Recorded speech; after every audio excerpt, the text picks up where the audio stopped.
Thank you very much for this warm welcome. It's truly an honor to be here with you to celebrate, and I happened to be there when all the dancing was happening, so I feel very honored to be there to see you dance, to celebrate 50 years of PMI, and I think from what I see, there's going to be 50 more years of PMI, particularly growing around the world. So thank you very much.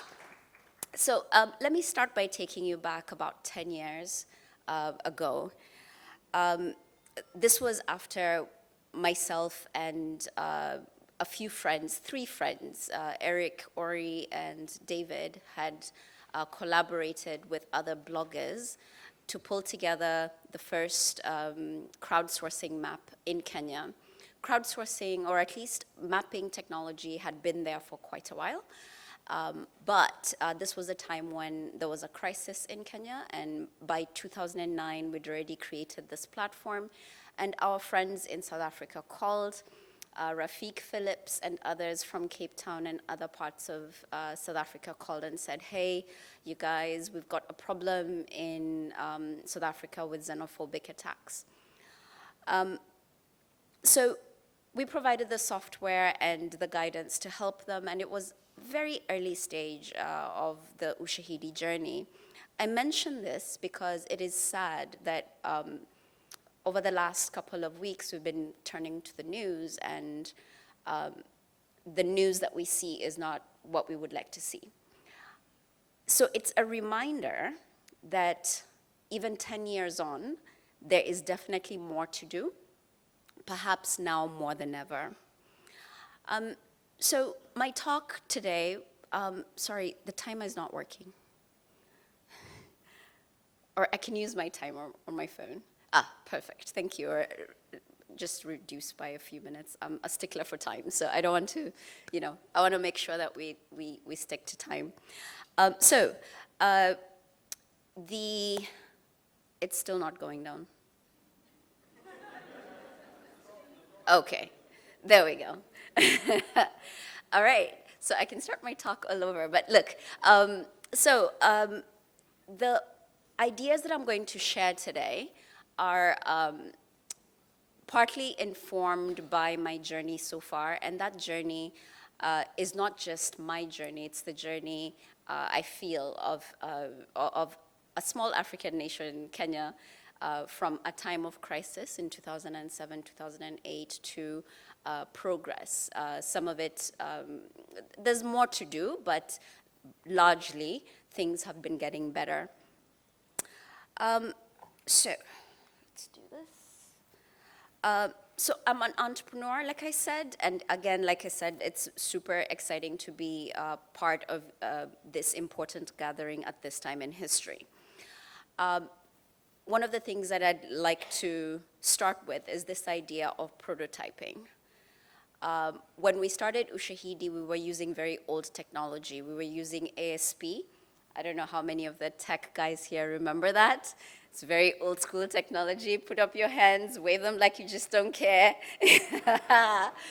Love you guys. So we use very old technology, ASP, and just overlaid the information on the map. But the grander vision for us was to change the way information flows. And the idea there was to change the fact that we were seeing reports of people being affected in a very serious way, and some of those reports being underreported, or in some cases completely unreported. And we were bloggers at the time. We didn't know too much about news as such, but what we knew was that the major news channels in Kenya at the time were live broadcasts were banned, and this is 2008. So we wanted to use simple technology to pull that together and to create a simple map. When we first started, it would take, and this was around 2009 when our friends from South Africa called us. It would take 3 days to set up the platform because we needed to give you all the install files and give you my job was actually to help the different people who were using our software to install it. And I can't tell you how difficult it was. I think we all probably take for granted how fast it is to just sign up for things right now. I can tell you then it wasn't that easy, but we were able to reduce that time from 3 days. And with our cloud platform in 2010, we were able to reduce that to 3 hours and to 3 minutes. I mention this because the biggest lesson there is around prototyping. We didn't wait for the right conditions to put together a prototype. Even though we were using what some may call old technology, it was something that as long as you have something that is working, get it out there, get it used, and then iterate based on user feedback. That's the biggest lesson out of that. And that hockey stick curve is something that I'm still hoping to do for the startups that I currently advise and for the next startup that I'm going to work on. I show you this because when it comes to scale, it is not enough to have a brilliant team. You need to have a strategy in order to be able to truly scale. So even as in your organizations, in your companies, one of the things that will come up is how do we extend our work, either in impact or in increasing shareholder value. How many of you here are part of the private sector? Public sector? Other? Fantastic.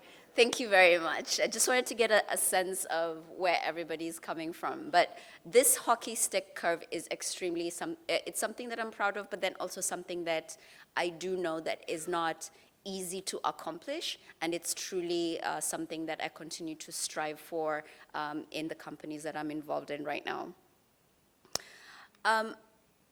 Just really quickly on that,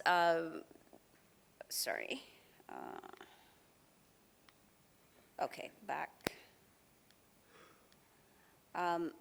One more quick thing on scale.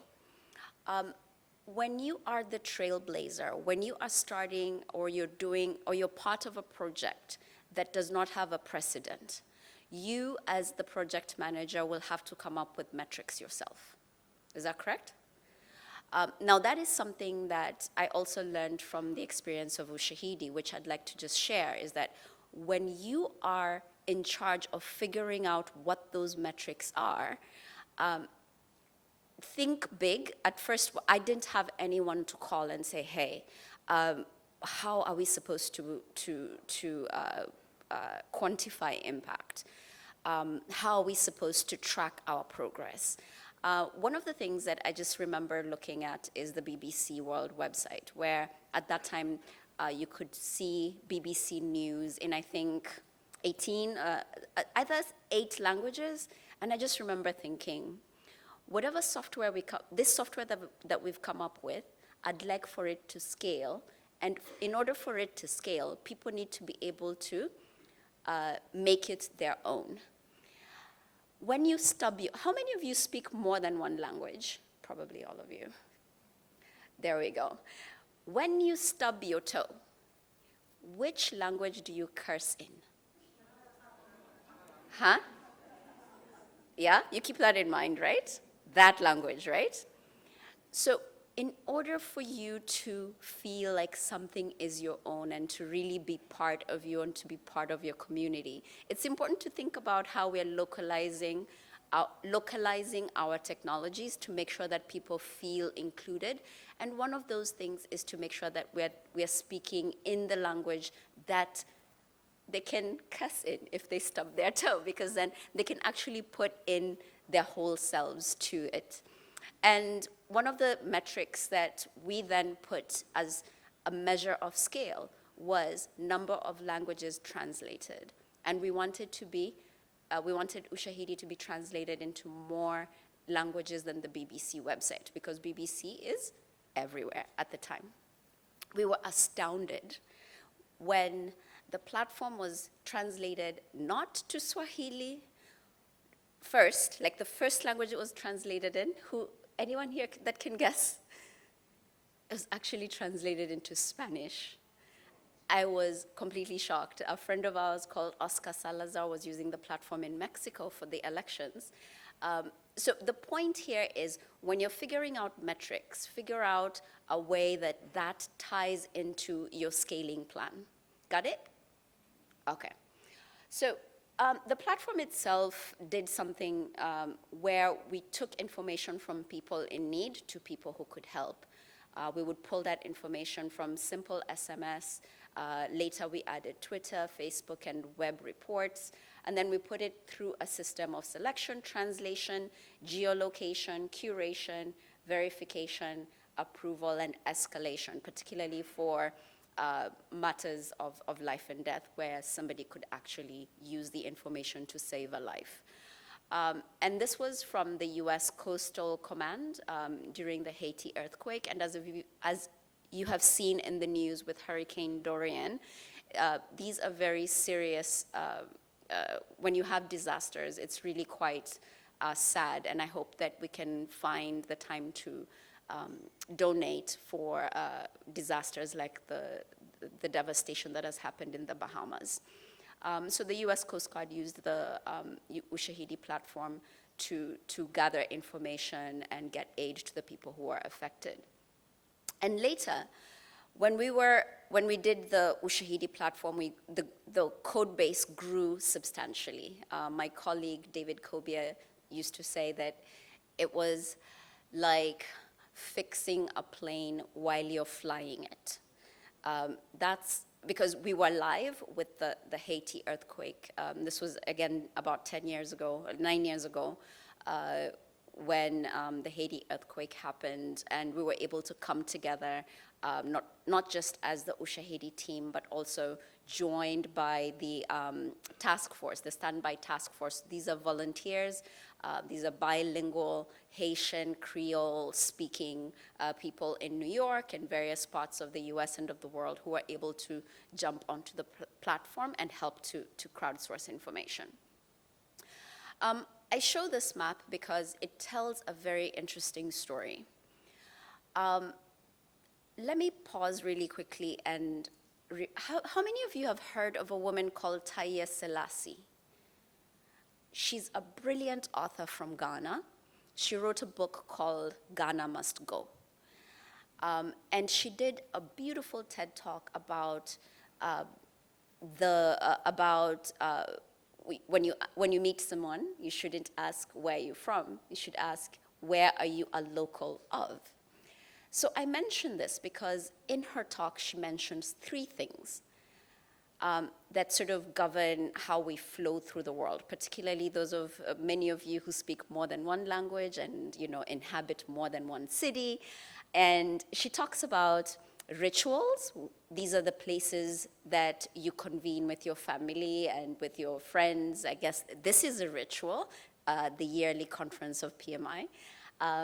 The relationships with your family, with your colleagues, with your friends. And lastly is the restrictions.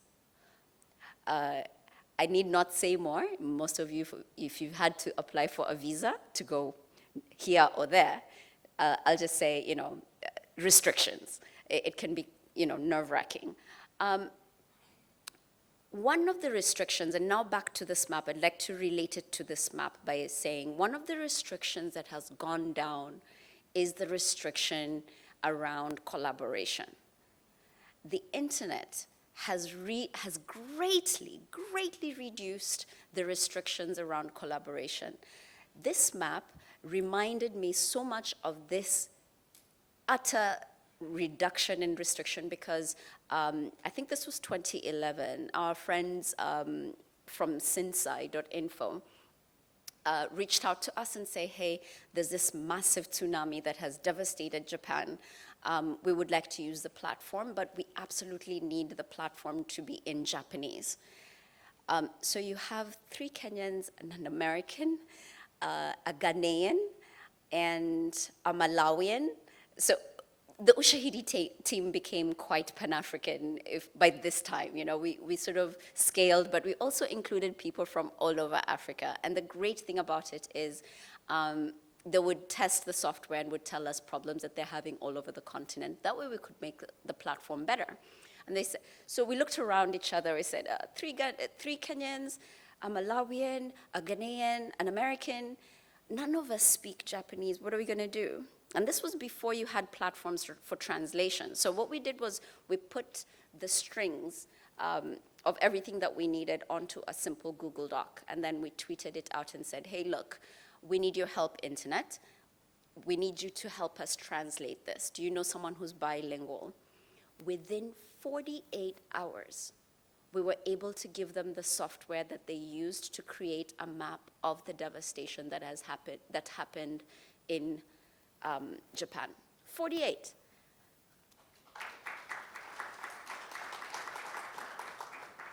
And that, for me, it's a reminder that the restrictions for collaboration, particularly with increased connectivity on the continent, is something to really pay attention to, because as you've created the relationships here that will hopefully bring you together as professionals in the project management industry, that those restrictions that you've already pulled away to get to this day will continue to reduce.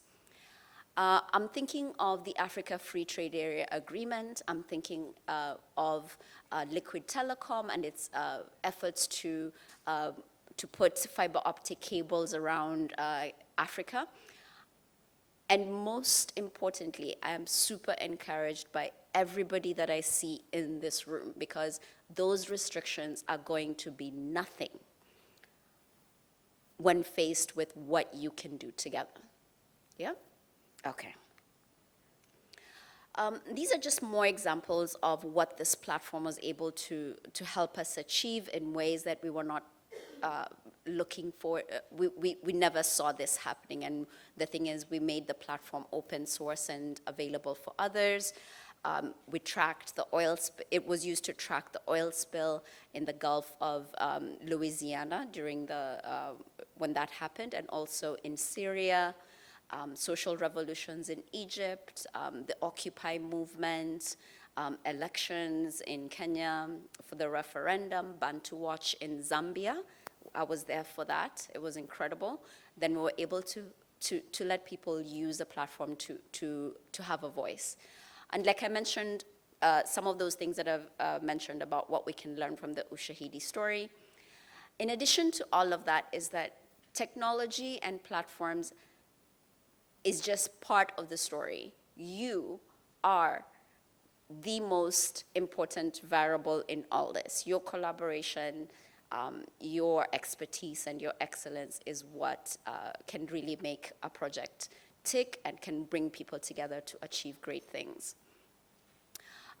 Again, one of the things around being bigger than technology is this idea that you'll need to include local partners and to localize and to make sure that people understand what you're trying to say, and to really get people to be part of your vision and for them to be stars within your companies.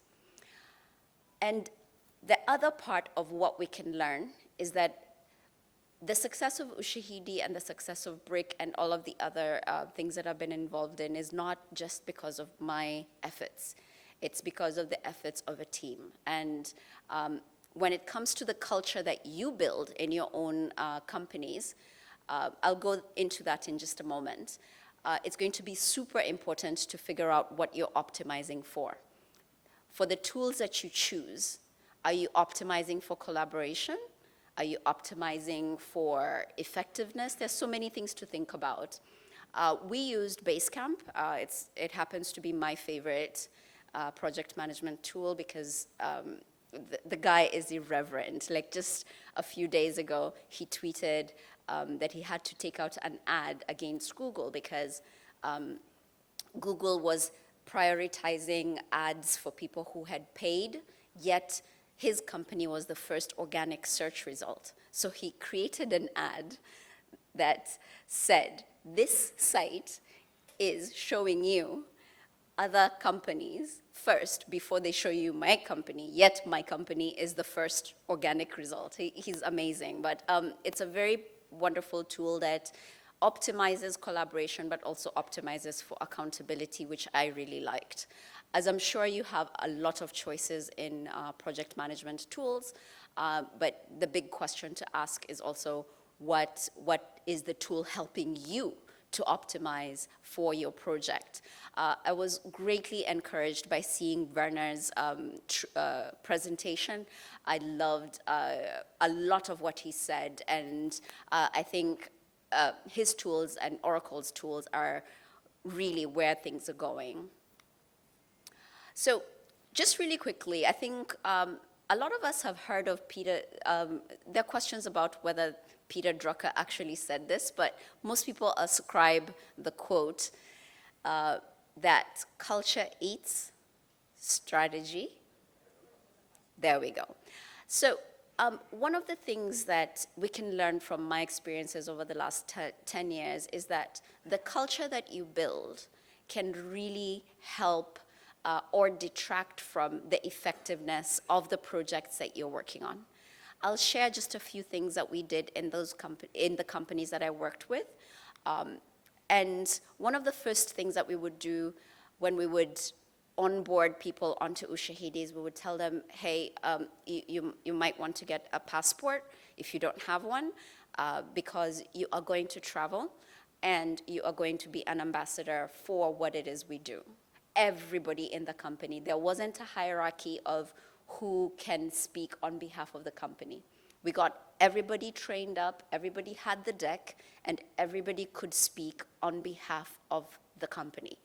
I mention this because when you're creating something big, whether it's a building, whether it's a massive project, it's going to be important to not only inspire the people on your team, but to make sure that they can speak and they are fully bought in to the project so that they can represent and be part of the story. The story is not just one person. The story is that of a team. So that's something that we did, and we're really happy that we were able to do that because I think it helped us with scale, because there's only so many flights you can take, right? If my colleague Henry Ado in Ghana could be part of the open source community there and of the nascent tech community there. If Soyapi Mumba in Malawi can be part of the tech community there. At that time I was living in Chicago, if I could be part of the tech community in Chicago, and everybody is doing their bit wherever they are, it comes back into the whole. So that's something that we did. And we also did some fun things. So if you see that first part, Chris is a jerk. So he's a guy who puts a magnet on your hard drive. So this is a guy that because we're very dependent on the internet. So sometimes something would happen, you're like, who did that? And be like, oh, that's Chris. So it's sort of the person that you heap blame on. Obviously, we take personal responsibility, but sometimes there's just some weird stuff that happens and you're just like, what? I blame Chris, so people can have a quick laugh and, So, and then the idea of having pirates and ninjas. But the idea here is you can have a culture that is unique. I'm not saying go back and create ninjas and pirates in your company. Your boss will probably look at you funny. You should probably not do that. But you can figure out a way that you can come up with cultural things that make sense for you, that reduce the barriers between people and help to make the workplace a fun place to be. So I think I've covered localization, prototype, and then lastly is assess how users flow through your system.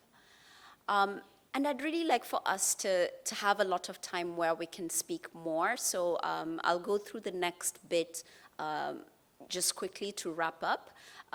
And one of the other parts of culture is we would have these expeditions, having lunch with a Kenyan,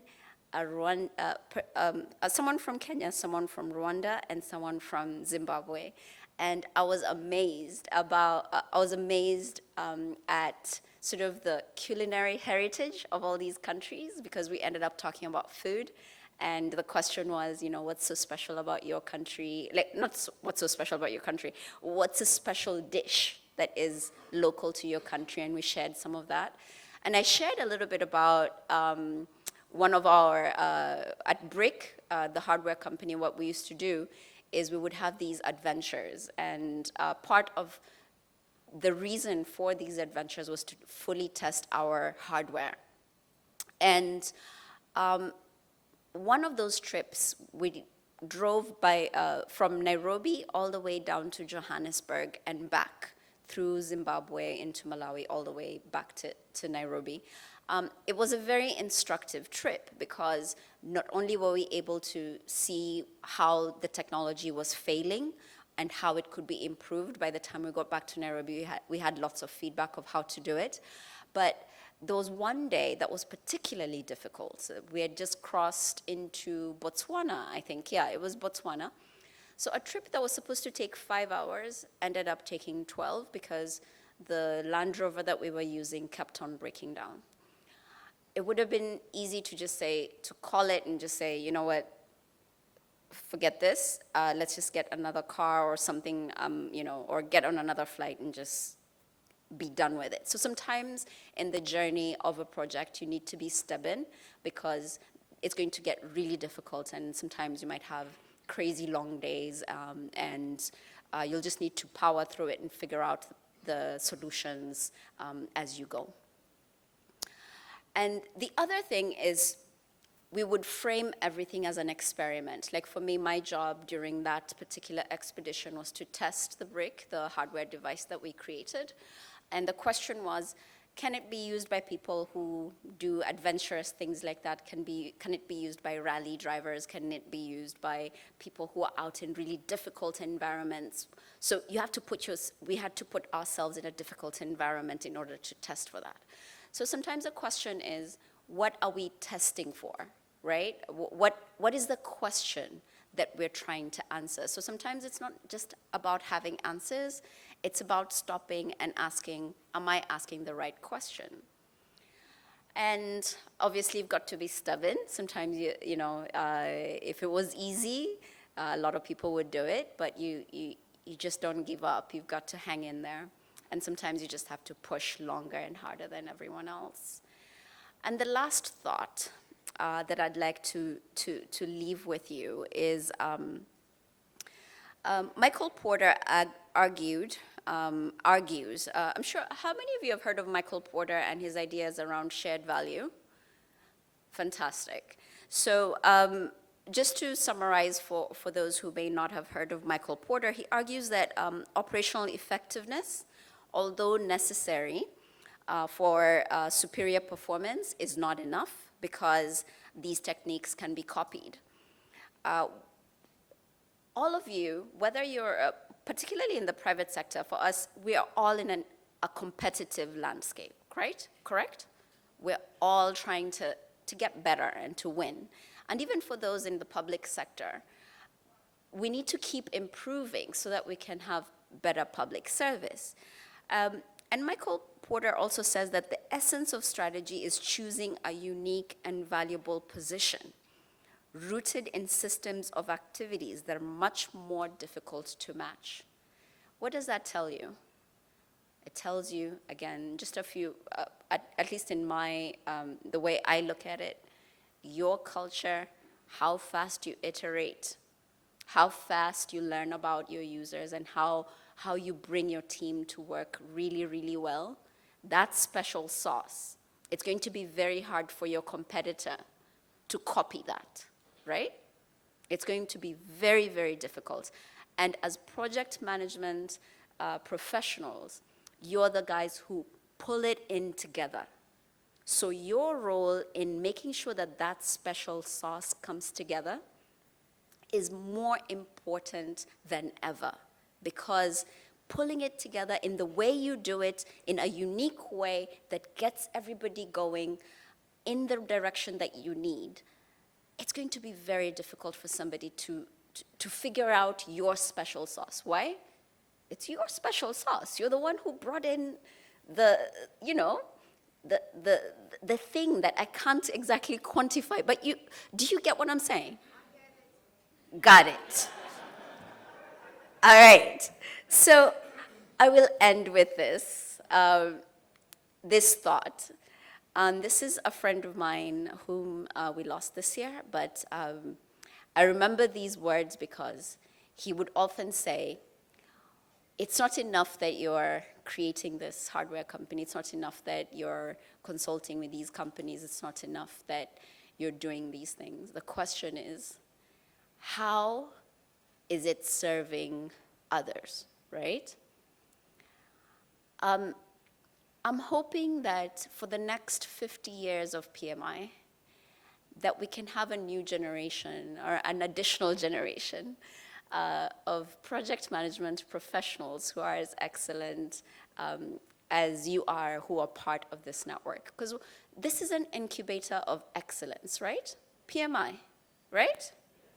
When I look at it and I see the work that you're doing, there was a time when I was doing my, just after my undergrad, I actually thought of doing a PMP, but I think I got distracted by networking. I ended up focusing on networking and being a bit of a nerd on that side of life. So when I see you, I see an incubator of excellence. And I'm looking forward to the next generation of young people because Africa-wide, we have 75% of young people who are going to be under 35 coming into the workforce.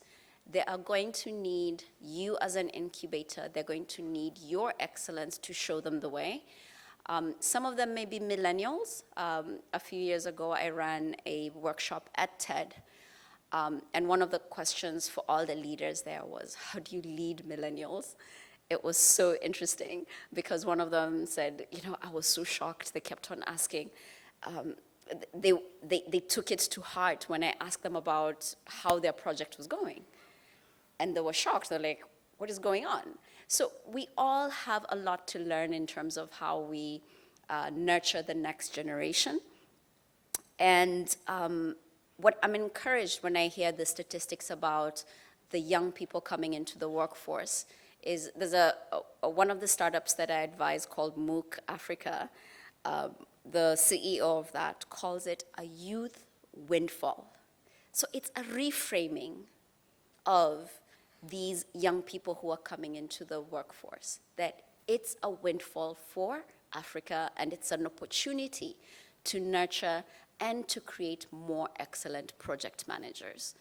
And I'll leave you with that. I'll happily take any questions from you. Thank you.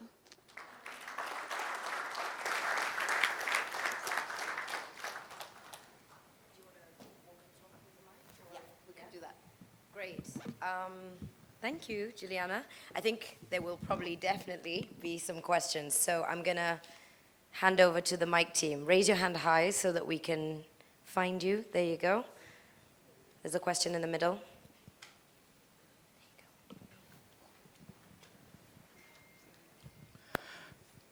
Thank you. My name is Julius from Kenya. Thank you very much for that very inspiring presentation. My question is, what are you doing to get more young ladies into the technology space? Okay. So what I've done is not enough. Anyway, there's always more to do, right? I'm very proud of the work of an organization called Learning Lions. Kindly look it up because I'd love for PMI members from Kenya to join me in supporting their work. So what they do is they teach young Turkana youth. So Turkana is in the northern part of Kenya, which is super dry, very poor, largely marginalized. Lately, there's oil, but still, it's going to be a while before Turkanas can benefit from the oil. So in the meantime, Learning Lions teaches young people how to code. There's an amazing woman called Maureen Apu. She's been able to take care of her 4-year-old kid by doing freelance work on Fiverr.com. And this was because of skills that she learned at Learning Lions, and she's teaching others. So if we can get together, I'll happily figure out so that we can go there and perhaps do a module and introduce them to PMI. Is that a yes? So then the question will be, what are we doing to get more women in tech? And possibly, what's your name, sorry? Julius. Yeah. Well volunteered to spearhead the connection. Thank you. Thank you. I just want to ask you, talk about my name is Sello Kleiner from South Africa. Sello Kleiner from South Africa. Okay, Sello Kleiner from South Africa. I want to find out, you said something about the culture of openness, whereby people within your group or within the organization, you're encouraged to be open and be able, everyone to take a platform to talk, maybe to a media and all that. In other cultures or organizations, there is so much restrictions of empowerment, whereby people even have potential to be able to own up, to ensure that they are seen as people who are collaborating to ensure the organization goes forward. You find that they are not given that platform. You'll only be belonging to a certain group, either maybe you are a junior or nothing. No matter how empowered you are, that platform is not created for you to ensure that you do show leadership and ownership to ensure the organization move forward. How do we address such to ensure that everyone is seen to be equal in terms of taking the organization forward, as you are saying? Thank you. Thank you very much. That's a really good question. I think we need to be sensitive to the various operating environments that people find themselves in. And I think also that speaks to our, let's say, there's a difference between our sphere of influence and our, let's say, sphere of action, right? So you may have a bigger sphere of influence, but sometimes there's only so much you can do. But I'd like to actually encourage that within your sphere of action, which may be different from your sphere of influence, and by sphere of action, I'm talking about hierarchical structures where, you know, you kind of have to follow this, that, and a lot of people here are also in the public sector, so we need to be sensitive to that there are structures. There's a friend of mine who calls this idea, he calls this political agility, and that is within your sphere of action to talk to people and to try and get them to understand that you're all pulling in the same direction, right? And in order to be fully effective in pulling in that direction, that including others and creating that environment would be ideal, right? And you can do it in small bits, right? Perhaps looking at changing how you do meetings. One of the things that we did, and I'm not saying that this is a surefire solution.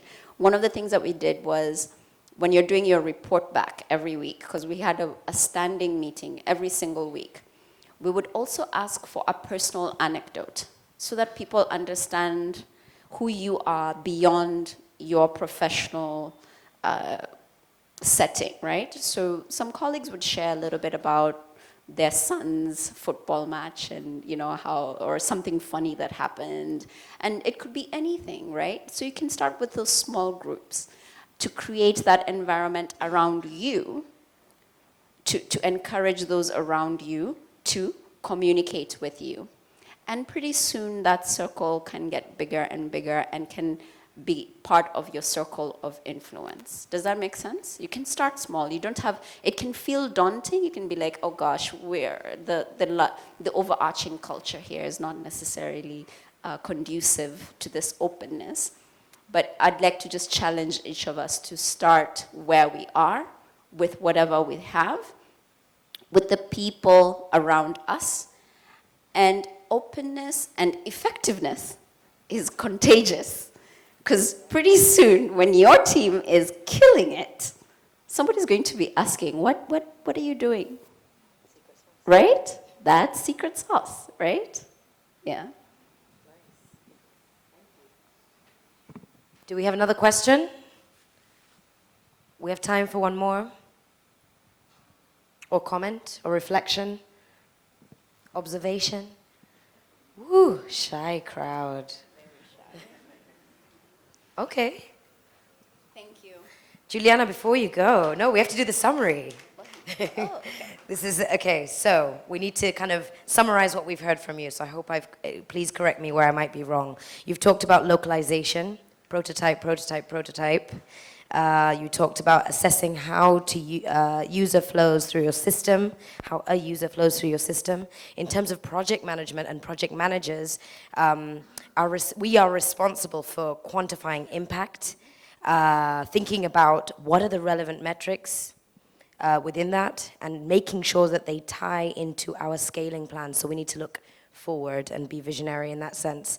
In terms of technology and platforms, they're wonderful, but they're just part of the story. It's really the people, and this is a common thread that we're hearing across all speakers. It's the people that make the success of the project, you all in the room, and your teams as well. So we need to think about the people behind the work and making sure that we really appreciate that it takes a team and the culture that you build within the team that will equal to an effective project. So build and defend your culture. It takes time and effort. In terms of tools, you talked about when you're choosing tools to support your projects, make sure they are aligned to your objectives. Everybody in the team plays their part, and then the whole comes together. So whoever you are, wherever you are, the project management role is essential in being the glue and pulling everything together. Problem solving, this was a good one. Problem solving often comes from creativity and stubbornness, so it's okay to fail sometimes, or to struggle, or to reach a brick wall when you're managing a project, because that will bring out the creativity within you and that stubbornness to push through as well. So this is just the journey of a project. I love this one, personal favorite. Question everything and ask the right questions. That will lead you to better answers. You talked about shared value to constructive value, this concept from Michael Porter. And the PM's role is really of pulling everything together, as we've already mentioned. And last but not least, the very, very poignant quote that you shared from the late Bob Collymore. It's not enough to just have or build a product or a service, but you need to understand how it's actually serving others for it to have purpose. Juliana, it's been such a pleasure to have you here. Thank you for your time, and thank you for sharing your wisdom with us. Thank you for having me. Much appreciated. Round of applause, please.